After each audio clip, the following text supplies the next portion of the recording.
بسم اللہ الرحمن الرحیم. ناظرین سوکی ٹی وی کے ساتھ میں ہوں شمشاد مانگٹ، اور میرے ساتھ اس وقت موجود ہیں اسحاق بابا جو مزار ہیں ان کے متولی ہیں. 4 نسلوں سے وہ اس کی خدمت کر رہے ہیں. عبدالواحد ایڈوکیٹ صاحب، واحد صاحب یہ بتائیے گا کہ آپ کو ماشاءاللہ کتنی عرصہ ہو گیا آپ کے خاندان کو اس مزار کی خدمت کرتے ہوئے؟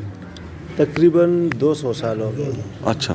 1917 کے جو یہاں پر جو ریونیو ریکارڈ میں جو گرداوریاں ہیں ان کے مطابق میں بات کر رہا ہوں.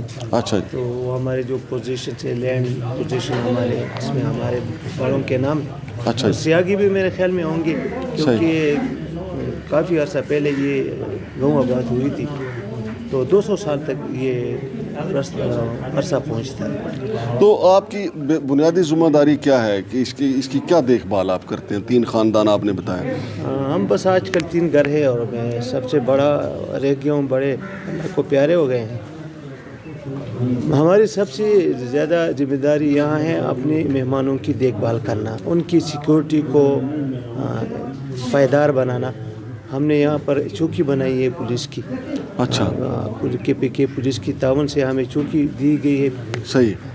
اور ہمارا بالکل فوکس رہتے ہیں لوگوں کی جو یہاں پر زائرین آتے ہیں ان کی حفاظت سیکورٹی، کیونکہ حالات یہاں تو اچھے ہیں الحمدللہ. یہاں پر لوگ تو بعض ہمارے دور سے جو بھائی آتے ہیں وہ ڈرتے ہیں کہ حالات، لیکن یہاں پر پرسکون ہے، امن ہے.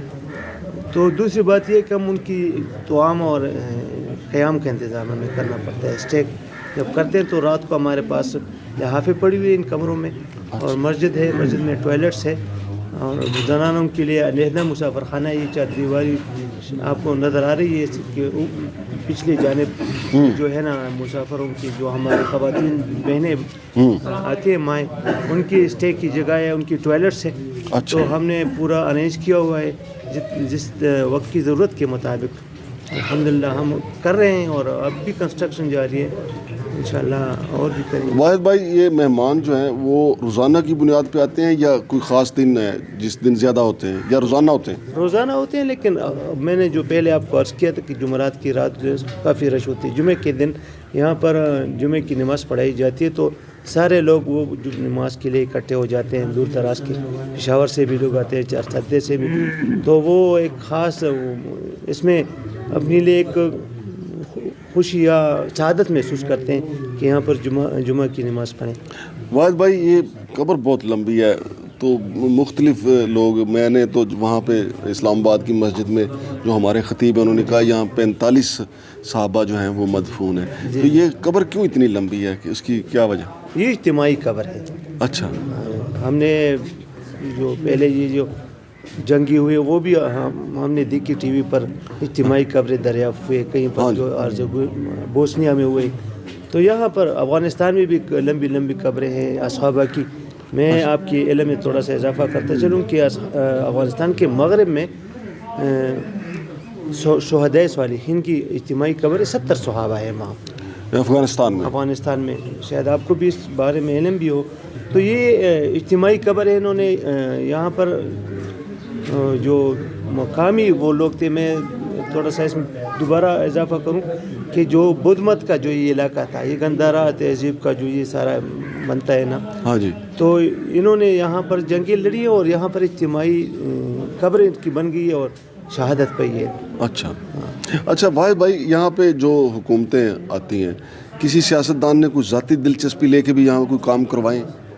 ہمارے بس میں شکریہ کے ساتھ یہ بات کہوں گا کہ ہمارے ایم این اے صاحب جو ریسنٹلی بھی ہمارے ایم این اے صاحب ہے نور عالم خان صاحب، اس کی کافی کنٹریبیوشن ہے ہمارے ساتھ. اچھا جی. انہوں نے یہاں سڑک کے اور بجلی کے کاموں میں ہماری ہیلپ کی ہے. اچھا جی. تو اور دوسرے صاحب نے ایک ہمارے ڈپٹی اسپیکر صاحب نے سولر سسٹم انسٹال کیا ہے. اچھا. اس کا بھی مشکور ہوں میں. تو تھوڑا تھوڑا کرتے ہیں اپنی بس کے مطابق. فنڈ ہمیں جب انہیں موقع ملتے ہیں تو ہیلپ کرتے ہیں. تو یہ تو دیکھیں بڑے بزرگ ہستیوں کی یہ اتنی بڑی قبر ہے. ہمارے ہاں پنجاب میں تو جو ہمارے مزارات ہیں وہ بڑے بڑے بہت شاندار بنے ہوئے ہیں، لیکن ادھر آ کے مجھے احساس ہوا ہے کہ اس طریقے سے توجہ نہیں دی گئی جتنی بڑی ہستیاں ہیں. انفارچونیٹلی یہاں پر لوگوں میں وہ اویئرنیس نہیں ہے، یا میں کہوں گا کہ نالج کی یا تعلیم کی کمی ہے. اسپریچول جو اٹیچمنٹ ہے وہ لوگ یہاں پر تو قبول کرتے ہیں، لیکن جس طرح ویلکم کیا جاتا ہے پنجاب کے علاقوں میں اور وہ دل سے کام کرتے اتنا نہیں ہے یہاں پر، کیونکہ یہاں پر ریلیجس جو جذبات ہیں وہ کافی زیادہ ہے پنجاب کے مقابلے میں، لیکن یہ جو تصوف کے ساتھ ان کا لگاؤ ہے وہ جس طرح ہمارے پنجاب کے بھائیوں کا ہے یہاں پر اتنا نہیں ہے، میں نے کمپیریزن کیا ہے۔ صحیح ہے، نہیں سندھ میں بھی کافی زیادہ ہے، ہاں بالکل وہاں بھی ہے، کوئی بلوچستان اور سرحد میں کے پٹھان تو دین پہ مرتے ہیں، ہاں صحیح بات، لیکن یہ میرے خیال میں شاید میری سمجھ میں یہ بات نہیں آتی کہ کیا ہو جائے۔ واحد بھائی یہ جو اس کا نظم و نسق آپ چلاتے ہیں، یہ جو لوگ چندہ دیتے ہیں اس کے ساتھ ہی صرف چلاتے ہیں یا گورنمنٹ بھی کوئی پیسے دیتی ہے؟ نہیں سر، ہم خود یہ اسے کنٹریبیوٹ کرتے ہیں، کبھی کبھار مجھے بھی اپنی انکم سے دینی پڑتی ہے نا، کبھی کبھار تو ہمیں قرض لینا پڑتا ہے، اچھا، کیونکہ صحابہ کرام ہے اور ان کا جو مقام ہے ہاں اس جی، کو مینٹین کرنا یا ہماری بس کی بات تو نہیں، اللہ دے گا، لیکن یہ ماحول کو صاف ستھرا رکھنا اور یہ لنگر کا انتظام کو قائم رکھنا پڑتا ہے۔ اور دوسری بات یہ کہ ہم نے وہ جو دوسرے مزارات پر لوگ تعویذیں وغیرہ جنہوں نے رواج بنائے ہوئے ہم اپنی انکم انکریز کرنے کے لیے وہ ہم نہیں کرتے۔ ہمارے ہاں تو جو متولی ہیں نا مزاروں کے، ان کے پاس بھی V8 کروڑوں کی گاڑیاں ہوتی ہیں، ہم تو بس کہیں گے کہ ملک غریب لوگ ہیں، فقیر اپنی گزر بسر کر رہے ہیں اور اللہ سے دعا کرتے ہیں کہ بس ہمارے پاکستان شاد اور آباد رہے، یہ ہمارے ارمان ہے اور ترقی کرتے جائیں اور لوگوں میں اتفاق و اتحاد ہو، یگانیت ہو اور مساوات ہو، یہاں پر عدل و انصاف کا دور دورہ ہو، جس طرح یہ صحابہ اپنے ساتھ یہ سب کچھ لائے تھے ہمارے لیے، تو ہمارے یہی ارمان ہے، یہ شان و شوکت، یہ کوٹیاں بنگلے، یہ رہنے والی چیزیں، پیچھے رہنے والی چیزیں۔ تو ناظرین عبدالواحد صاحب آپ کو ڈیٹیل بتا رہے تھے، اب ہم آپ کو وہ لمبی قبر جو ہے جہاں پہ تقریباً جو مختلف روایات کے مطابق 45 صحابہ جو ہیں مدفون ہیں وہ بھی دکھاتے ہیں۔ جی ناظرین، آپ کو وہ 70 فٹ لمبی جو ہے قبر دکھاتے ہیں جہاں بتایا جاتا ہے کہ 45 صحابہ کرام جو ہیں وہ مدفون ہیں، جو ہندو راجاؤں کے خلاف جنگ لڑتے ہوئے شہید ہوئے تھے، اور یہاں پہ جو تاریخ لکھی ہوئی ہے اس کے مطابق پشاور کے علاقہ داغزئی میں موضوع چگر مٹی کے مقام پر حضرت سنان بن سلمہ بن محبک رضی اللہ عنہ تعالیٰ کا مزار مبارک مرجع خاص و عام ہے، جسے لوگ اصحاب بابا کے نام سے یاد کرتے ہیں۔ حضرت سنان بن سلمہ جلیل القدر صحابی رسول اللہ صلی اللہ علیہ وسلم ہیں، جو دیگر کئی اصحاب رسول پاک صلی اللہ علیہ وسلم اور مجاہدین اسلام کے ساتھ پشاور کے اس مقام چگر مٹی پر ہندو راجاؤں کے ساتھ جنگ کے دوران اسلام کا جھنڈا لہرا کر 66 ہجری میں شہید ہوئے، اور آج جس مقام پر ان کا یہ طویل مقبرہ بنا ہوا ہے یہ در حقیقت کئی اصحاب رسول صلی اللہ علیہ وسلم اور مجاہدین اسلام کا مشترکہ مقبرہ ہے۔ اس لحاظ سے اس مقبرہ اور مزار کو بڑی شان و شوکت حاصل ہے، جس کے نیچے اتنی مبارک شان و عظمت والی شخصیات مدفون ہیں جو اسلامی شوکت و رفت و عظمت کی خاطر اپنے علاقوں اور خاندانوں کو الوداع کہہ کر یہاں تشریف لائے اور خالصتاً اللہ کی رضا کے حصول اور حضرت محمد صلی اللہ علیہ وسلم کے لائے ہوئے مکمل و جامع دین کی تبلیغ و سربلندی کی خاطر کفار سے لڑے اور اپنے معصوم و بلند پاکیزہ مقصد کے حصول کے ساتھ ساتھ یہاں پر جامع شہادت نوش فرما کر آسودہ خاک ہوئے۔ یہاں کے لوگوں کو اس مزار سے بڑی عقیدت ہے۔ حضرت سنان بن سلمہ بن محبک رضی اللہ تعالیٰ جلیل القدر صحابی رسول صلی اللہ علیہ وسلم ہونے کے ساتھ ساتھ عالم و فاضل اور تجربہ کار اسلامی لشکر کے جرنیل و سپہ سالار تھے۔ جب خراسان کا علاقہ فتح ہو گیا تو یہاں پر حضرت زیاد رضی اللہ تعالیٰ کو حاکم خراسان مقرر کیا گیا۔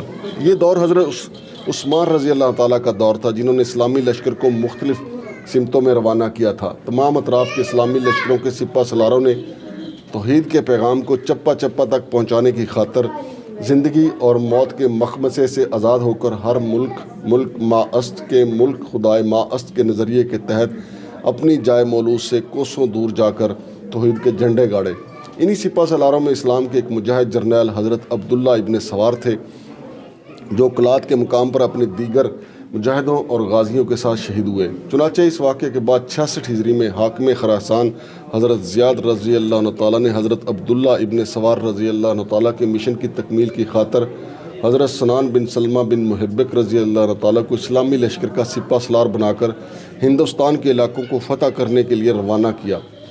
آپ رضی اللہ عنہ تعالیٰ نے سب سے پہلے مکران کے علاقے میں بغاوت کو کچلا اور اسلامی جھنڈا لہرا کر پیش قدمی کی، اور کچھ عرصہ کے بعد کلات اور کوئٹہ کا علاقہ فتح کیا۔ یہاں پر انہوں نے مضبوط اسلامی حکومت کی بنیادیں رکھیں، اور پھر اس کے بعد ڈیرہ اسماعیل خان اور بنو کے علاقوں کو فتح کرتے ہوئے کوہاٹ پہنچے اور کوہاٹ میں اسلامی حکومت کی بنیاد رکھی، اور پھر اس کے بعد پشاور کی وادی میں داخل ہوئے۔ پشاور کو فتح کرنے کے بعد حضرت سنان بن سلمہ کا اسلامی لشکر داؤدزئی میں وارد ہوا اور اس چگر مٹی کے مقام پر کفار سے خون ریز جنگ لڑی، اور اسلام کا جھنڈا لہراتے ہوئے حضرت سنان بن سلمہ رضی اللہ عنہ تعالیٰ بن محبک رضی اللہ عنہ تعالیٰ اور ان کے دیگر مجاہدین بڑی تعداد میں شہید ہوئے۔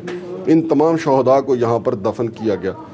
اس مزار کو لوگ مزار اصحاب بابا کے نام سے یاد کرتے ہیں اور بڑی تعداد میں عقیدت مند مزار پر حاضری دیتے ہیں۔ اور باقی ناظرین، آپ نے دیکھا یہ وہ مزار ہے، 70 فٹ لمبا جو ہے قبر ہے۔ یہ خواتین کے لیے الگ سے پردے کا انتظام کیا گیا ہے۔ اس کے دوسری طرف خواتین بیٹھ کے قرآن خوانی کرتی ہیں، اور ادھر جو ہے یہ مردوں کا علاقہ ہے، اور ادھر صرف مرد حضرات جو ہیں وہ قرآن خوانی کرتے ہیں۔ یہ اجتماعی قبر ہے، جیسا کہ عبدالواحد ایڈوکیٹ جو یہاں کے متولی ہیں انہوں نے بتایا، اور یہ صبح سے شام تک، رات گئے تک قرآن خوانی یہاں پہ جاری رہتی ہے۔ لوگ فاتحہ درود جو ہے وہ یہاں پہ پڑھتے رہتے ہیں۔ یہ قبر کا جو ہے یہ سرانے کی سائڈ ہے، تکیے والی سائڈ ہے، اور یہ مختلف زائرین جو ہیں وہ قرآن خوانی کرتے ہوئے آپ دیکھ رہے ہیں، کچھ لوگ فاتحہ شریف پڑھ رہے ہیں۔ تو ناظرین، ہم نے آپ کو یہ دکھایا، تو ہمارے لیے تو آج یہ پہلی دفعہ تھا اس مبارک جگہ پہ آنا، یہاں پہ فاتحہ شریف پڑھنا اور اس حوالے سے ساری ڈیٹیل حاصل کرنا۔ جیسا کہ عبدالواحد صاحب نے بھی بتایا جو متولی ہیں کہ افغانستان میں 70 صحابہ کی اجتماعی قبر ہے۔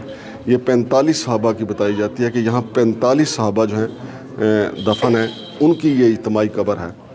تو یہ پشاور سے تقریباً 18 کلومیٹر دور ہے، چگر مٹی کا مقام۔ پشاور آ کے آپ یہاں پہ تشریف لا سکتے ہیں، اور روزانہ کی بنیاد پہ یہاں پہ لوگ جو ہیں بڑی تعداد میں یہاں پہ آتے ہیں۔ شمشاد مانگٹ کو سوکی ٹی وی سے اجازت دیجیے، اللہ حافظ۔